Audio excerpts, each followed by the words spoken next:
Hey baby, this is Dymax doing what it is that I do each and every week just for you. Been a minute.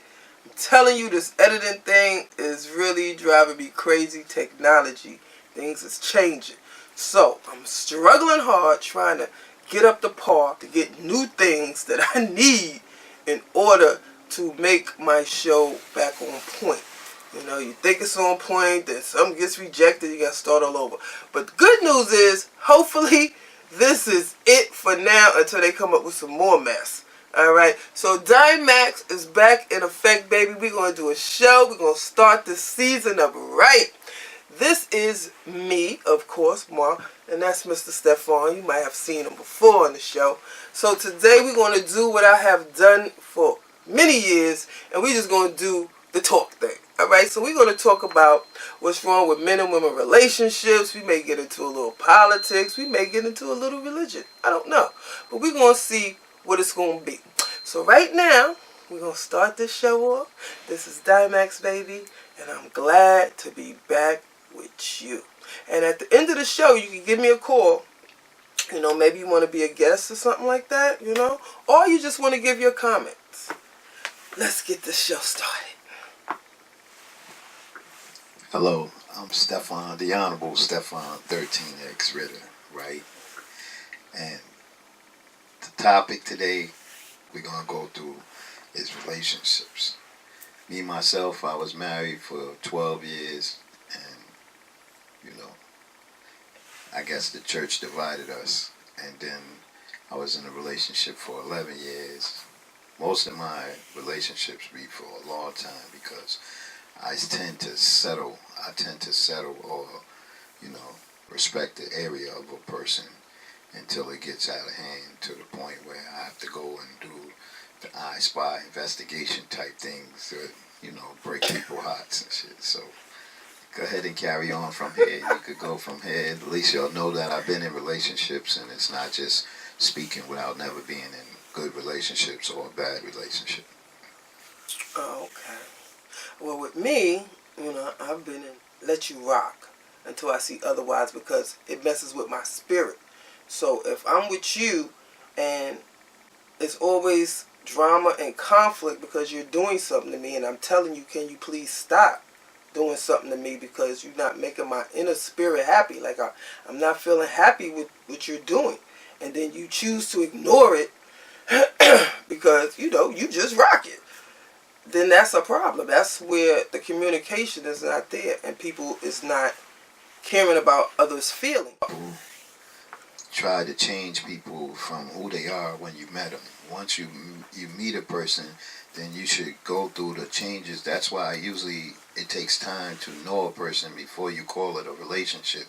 So when you get to know the person through your dating or through your, you know, getting together or hanging out or whatever you're doing, you get to know each other because there's things that made that person who they are before they got to you. And then when you get to a relationship, the relationship tends to try to change the people from who they originally are. Basic, like a period of time to even, you know, give yourself to one another or to make love to each other. It's not a race on being in a relationship because you have a chance to, you know, date and meet other people to see if that's what you're looking for, because a lot of times people get into the relationship and then the next thing you know, they fighting and arguing over something that past, you know, happened in the past that comes back up, and it tends to show that person who you really are to that situation, and they will carry that as if that's the whole relationship is going to be like. And most people just need to learn each other. That's why when we was growing up, it took 6 months before you called yourself, you know, boyfriend and girlfriend and things like that, and wore the same colors and all that, because you had to make sure first. And nowadays it's not. It's a different race of people. Like, people do different things now. But when we was young, it was just somebody said, "You want to be my girlfriend?" You want to be? Said, okay. And then you just go and start rolling together and see, can you get along? Do you like each other? But it was more respectful, because if a person said, "Oh, I don't like this," the other person said, "Okay, I'll work on that because you don't like this." It's like, because when you was by yourself, you're by yourself. But once you join with somebody and try to become a union, Now you gotta coexist together. It's just like being in a household with family. Sometimes family do things that you don't like, but you know, to get along, you don't do it. So maybe you touched your sister's shirt. Don't touch my shirt. I don't like when you use my shirt without my permission. And then if that sibling want to be nice, she could say, or he could say, all right, I'm sorry, I'll ask you next time. And then they could be peace. Or they could just keep taking their stuff and they're going to keep fighting. So you learn relationships from your home setting. And then when you get with somebody else, they have a whole different home setting. So now you got to try to merge that together unless you all grew up identical. Then it's more easier because you all are from the same space. Well, I could vouch for that a little because I don't have brothers. I have 6 sisters and a mom and my pop, but my pop passed, so you know I had to take over the responsibilities at a young age, at 10 years old. So I never had to argue and fight with my sisters except for one of them, but she just kept doing everything that nobody else was doing, and so either she was slow or mentally disturbed or something. But you know, my sisters mostly listened because you know it kept them out of a lot of things, and you know, and my older sisters. That's why I'm kind of educated, is because I used to do the homework with them, and they used to show me before I get to the grade, and then I used to already know by the time I get to the grade. So, you know, being a father, a brother, and a best friend, and a cousin, and everything at one time, it was amazing because each one of my sisters had 9 personalities. So to get along with 9 personalities and 9 different, because when my cousin Lisa and Vera, their parent passed, then they came and stayed with my mother and stayed with us. So I really had 9 women in the house at one time, and it was, wow, a blessing because every one of them had a different thing going on every day. So you're kind of right. Maybe that's why I always look over the woman, and I'm able to let them breathe and be in a relationship where it doesn't seem like I'm attentive, but I'm really attentive. But at the same time, if it don't hurt you, then it's nothing I can do about it. It's what you learning from that period. So, you know, my sisters, most of them only had 3 boyfriends, you know, at the most, that I could really recall in their life. 3. Each one of them, maybe 3.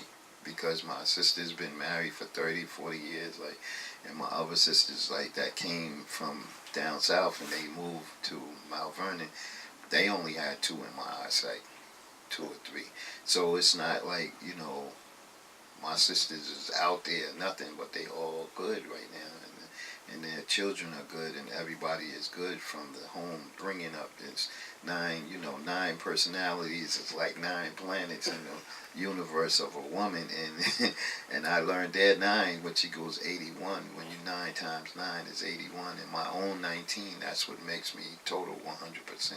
So the way I see things is not the way that other people see things, because I never had to worry about a brother. Mm-hmm. You see, I had to learn these things on the street, but you know, that's why when I go into a relationship, you either like one of my sisters, and then my mom, you like one of them, because I've seen 9 different of them. So that's what I see, and when I don't see that in the woman, then I see that there's, you know, a different way they were brought up.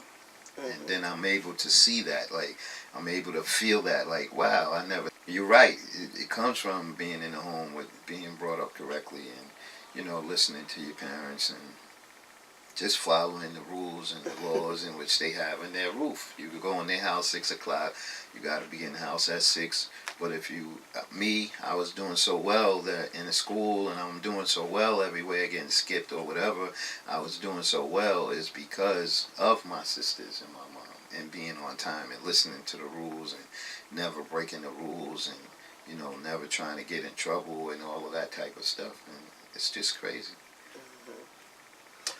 And also, when you have parents together, because I look at different situations and different people, like, I know some people who, they are not the arguing type with a man. They will hurt inside rather than really display the full effect of the wrath of the anger, which me, I'm going to display the full effect of the wrath of the anger. But I know some people who, they will just be like, but I don't understand, why are you hurting me? But inside, when she talked to me, her girlfriend, she tore up, she hurt, she in pain, but me, I can talk to her when I'm in anger with him because I feel good, because I let mine out already. And then I don't have that pain to that degree. Like, I still got pain because we not getting along, because this ain't working. Like, we got to figure this out or it's going to be over eventually, because nobody want to be fighting and fighting and fighting. But I'm just saying that to say, it's just funny how you grew up too shows you how to treat a man or something. Like, I didn't have that in my life where the man was there, my father, because he was who he was, Rolling Stone, Mr. whatever the hell he was. And then I'm just a little girl watching, like, dang, why he ain't here? And then once you get of age and you get sick of being like, well, where's my daddy? Because I used to defend my daddy. Don't talk about my daddy, because the women, they don't sit around and, don't talk about my daddy. That was me. And then as I got older, like, yo, wait a minute, this he don't care about me. Like, where is he? So then I became a person who just was like, look, I don't even like you. So if I see him at a function and now he want to take credit, oh yeah, this is my baby girl. Excuse me, right at the party, in front of everybody. Don't take credit for me because you ain't had nothing to do with this. Like, just so disrespectful at the party. So that taught me to be who I am today, I believe, when I try to evaluate it. Ain't no holding back. Don't care where I'm at. Whatever. From the Father. Yeah, that's kind of deep, because that's a pain within itself. You know what I mean? And I can see the pain that most women go through. That they never had a father in the home. They never seen how, my mother and father never even argue and fight in front of us, except for one time, I guess. Well, she got enough of that nonsense. That one time, maybe that one time made a big difference, but they tried to hide up everything. Everything they were doing growing up, they was hiding it. So you had to see only the good, and when you were able to only see the good when you were in a home growing up, and that's painful for a person to have to grow up without their father, and to grow up a man like 10 years old growing up without your father, like a woman growing up without their father. They didn't have that manly advice or that manly sometimes you don't have to talk. You could just see the actions and the ways of a man, the way he moved, the way he grooved, the way he bring home the bacon. When he put that money in your pocket, he make sure everybody got money when they go to school, everybody got clean clothes, everybody got food in their mouth, and then he goes and do it himself, and then you get to see him because he's right outside the door. So and that's another thing by us growing up around other good men, other good women that took responsibility as we were their children also. So I don't know how any other projects were any way in the world, but the people who come from there, they have been disturbed and dismantled, because when I look at where I come from and then talk to the ones who come from other projects, they were fighting, selling drugs in each other, building and doing that. We didn't have that growing up. We were all family. The doors was open. You go in each other's house. So you wanted to do your dirt away from the buildings. You couldn't do the dirt around the buildings because they could whip your behind and bring you back home. And they could take your product. They could do anything. But it's just a difference. But that's environmental. Yeah. And it's not the same for everybody. Because Right. you had people in the projects who was family tight, did the same thing y'all did over there. Even where we live, we didn't grow up in the projects, but the neighborhood was a community where you couldn't do certain things because somebody gonna go tell. Somebody may grab you up, you may get hit, and then they go tell your mother why they hit you. It just depends. That's a part of relationships, because you couldn't be talking to my sister and then talking to my boy's sister. You couldn't talk to my cousin and then talk to nobody else. You couldn't do that around. Mm-hmm. That's what I'm trying to get to. But when you see these type of things, you see love, and you see love from every. We have 5 projects in Mount Vernon, period, and the other ones was condos. So we only had those 5 projects in Mount Vernon. So that's why it was love coming from all of the things we did was amongst each other. We played ball against each other, football, basketball. I mean, the girls played hopscotch, jump rope. They did these things like we all hung together. So you might be coming from one building from another, and you coming into the house, is still the door was open. And if you were somewhere outside of there, and you was in New Rochelle, you was in White Plains, we wasn't like we could come down to the Bronx and Harlem and things like that. It wasn't like you could come there without someone who already knew these things that was going on down there. But I'm saying, and that's why the relationships come from, our relationships are different and they last longer, is because they know that you go over here and you talking to Joe, and Joe is related to Susie, and Susie related to you, and it comes right back in a circle. So it's a smaller environment, right, versus the city. Right. But still, if you known, like the neighborhood, like our neighborhood was, people was known, even though you was on 164th Street and this one was on 167th Street. It still is that radius of from 169th all the way down. It's like everybody would come from over there. You come from Prospect, you come from Home Street, you come from Webster. Like people would get around, but still, I'm sure the Webster side knew more, unless you was just that person. Because some people, since it was city, we could just go. So some people would go all over and be known all over, and some people would just stay in the circumference from here to there. And then if you went to certain parks, everybody went to those parks. So then that's how you get to know other people from other neighborhoods too. And then it was easier to cheat and do things, and then eventually somebody gonna find out, because it's like, what? That's your boyfriend? Oh, well, he be with Sally over there, So I don't know. It's the same but different. But I understand the smaller environment. Like my girlfriend, she live in Westbury now, but she grew up where we were in the South Bronx over there. But when I went to go visit her, that was a different environment, because it was more like, I guess, Mount Vernon, where everybody know everybody and all the family and all the houses and, the community that, and to this day, she still have that, because it's still there with those people. And I look at that and be like, wow, because I don't have that no more. Mine is gone, because it's a city and everybody is all gone and in their own world, but they still got that still knit family. I knew Sally since she was 10, and we grew up and went to the same school.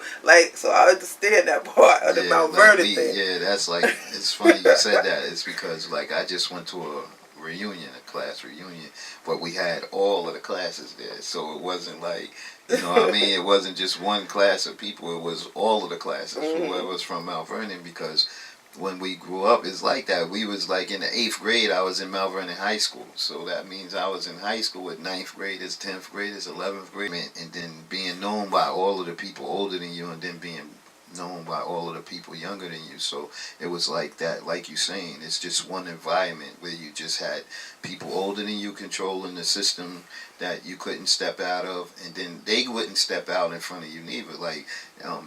Like things like people selling drugs and all of that, it was only maybe like 3 or 4, really known drug dealers in the whole town.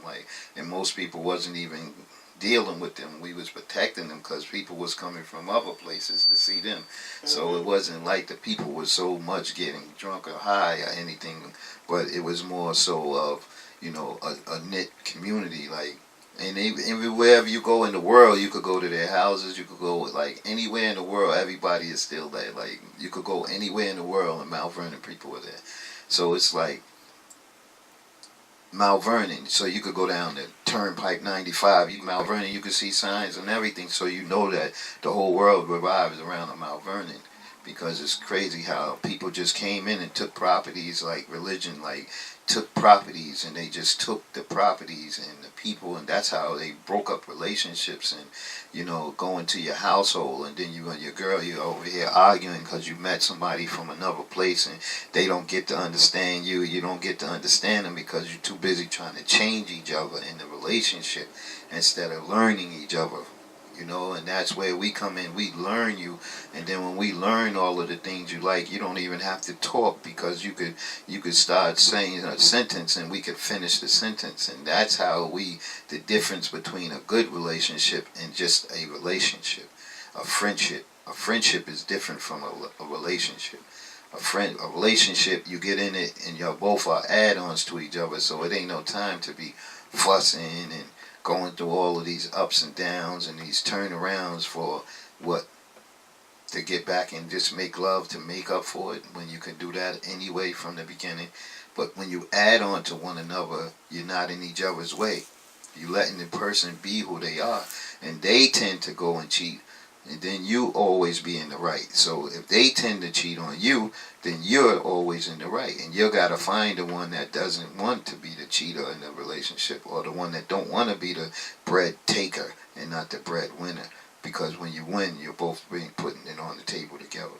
So it's a difference between taking from one, being in a friendship, you taking from the person. So if you get paid $1,000 and I get paid $1,000, and you got to get, the $1,000 that I have out of me, plus yours, and without me giving it to you and then going to get a hustle, then it's a different atmosphere. It's a different type of party. Like when women get into relationships, they always want, okay, buy me this, buy me that, but with her money she's buying somebody else something and doing this. So it gets to a point where they battling over this money thing instead of battling to put it together.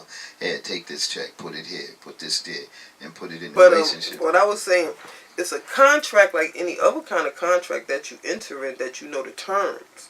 So you can't just say, because it's me, the individual, and this is the way I do it, and it got to be your way only, that you both got to compromise a little bit, because I don't like that way, or you don't like that way, like the person, right? So somebody say, well, I can give 40 if they can't give 100. I give 40, can you take the 60? And all right, I take the 60. It's like a negotiation back and forth. So sometimes in the beginning, that's what the fighting is about, if you really want to be together. Because some people, they ain't got no fighting. It's just pure selling, beautiful, because they was on the same page from the get. So when you ain't on the same page when you begin, it's going to be fighting, because I don't see nothing you talking about, because you don't see nothing I'm talking about, because you think I'm crazy, because you coming at me, maybe with all good intentions, but I ain't in that space. My space is, I don't want nobody. Excuse me. My space is, I don't want nobody. Get out of here. Like, what are you doing? You moving fast to me. But if you are genuine and sincere, when the person wake up and see, you should be ready to receive, instead of getting in feelings where now you mad because when I came at you like this, you wasn't ready. So now a new fight comes, because now the other person ready, now you ain't ready. So now you got another mismatch of mess. So it is all degrees of how this thing gotta go. But if you into it though, and you still committed, you still gonna fight a little bit, and then it should start to smooth out, because both should start to see, okay, I think this person is real. I think this person, and it should start to mellow out if that's what they want. If they don't want that, it still ain't gonna work. Right. And a lot of times, like, people be doing the things that organizations are doing against a person, and they can't see that that's a part of a witchcraft, or a wicked act and a wicked deed from Satan, the devil. And when you see that these wicked things are being brought about you, and you already fighting against it, and when you get into a friendship and the relationship, the person always don't know that. They don't know what you're going through. They don't know, that you're going through this, what they call suffering.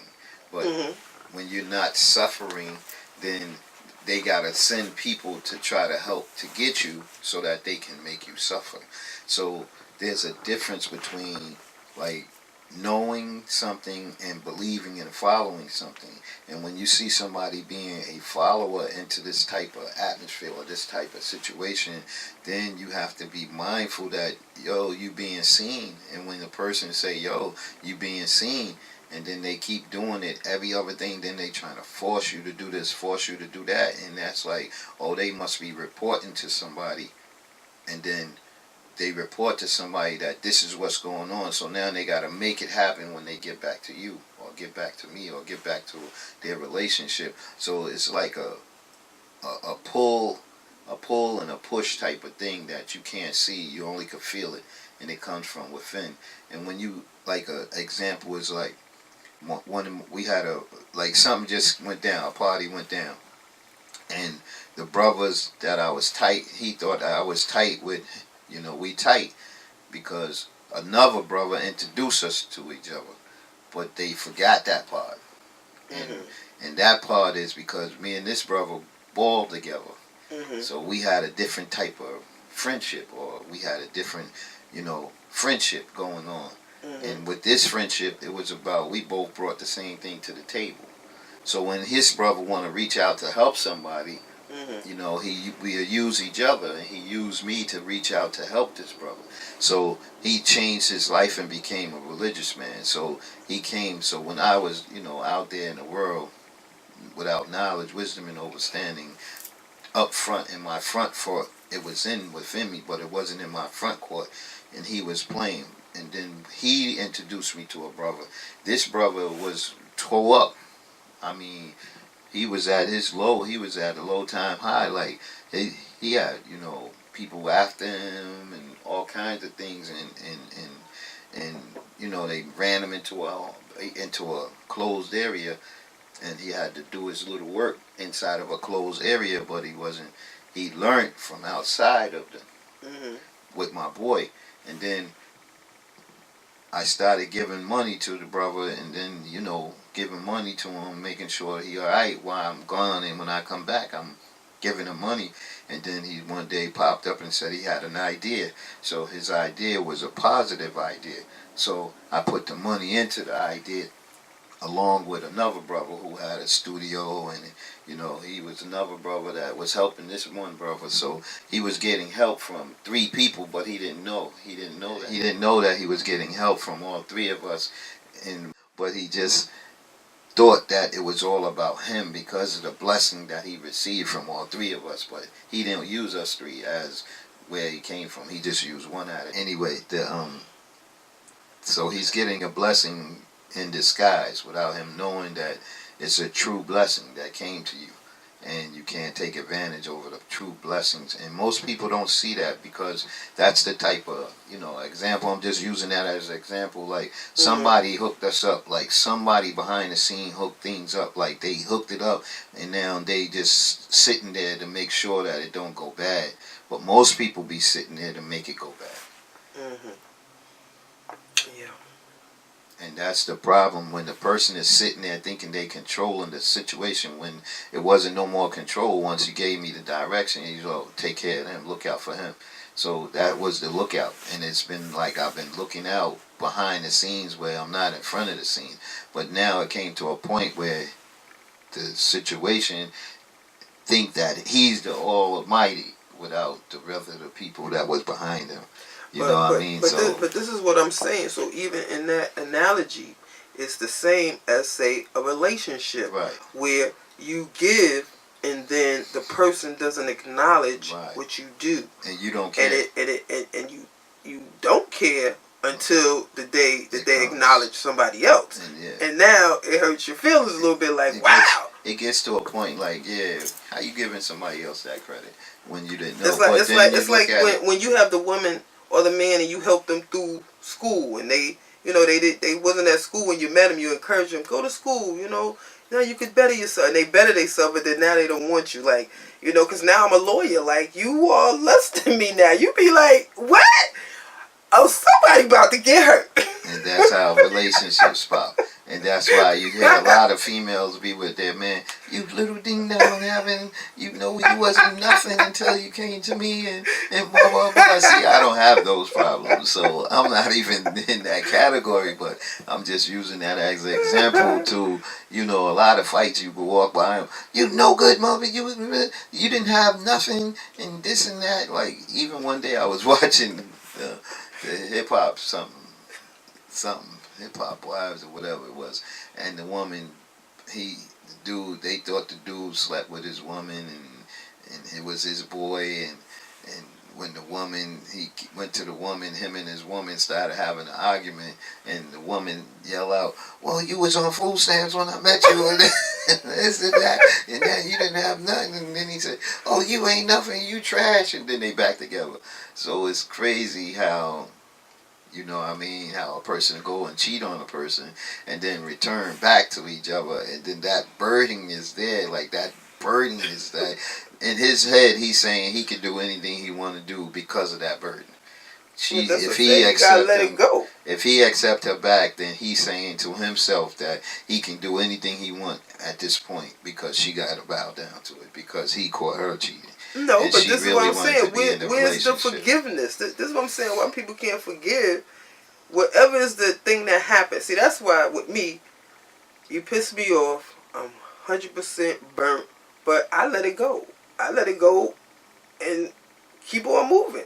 But the other person is still holding on and carrying that baggage of you did this. Yeah, but you don't. Right. You're not looking at what you did. Just let it go. Right. It's like learn from what happened, and let's not do that to each other again. But when you don't learn and you repeat it, then it happens again. Like, and then that's the fighting because that's what the person have to realize, that you did it once, so why would you do it again?